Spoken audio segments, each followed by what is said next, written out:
Hello everyone, Zain with you, and today I'll show you how to change keyboard backlight color on ASUS TUF. Okay, now here as you can see, I have the keyboard with this blue color. You should open this software right here on your laptop, which is called Armory Crate. Just open it. Once you open it, you can see this interface. Just click on devices on the left side.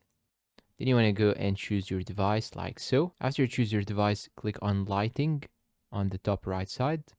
Then here you have the basic effects: static, breathing, strobing, color cycle, and aura sync. Here on the right side, you can see this color option and the brightness on the bottom right side. You just have to click on the color option and it will open this color wheel. You can choose any color from it. Let's say I will go for orange. Here it change it to orange as you can see.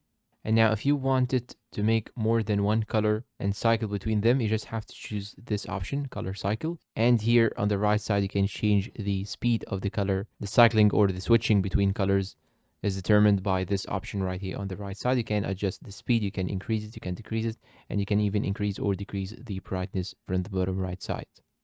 And that's all for today's video. If you find it helpful, please support us with like, subscribe, comment, share. Thank you for watching and goodbye.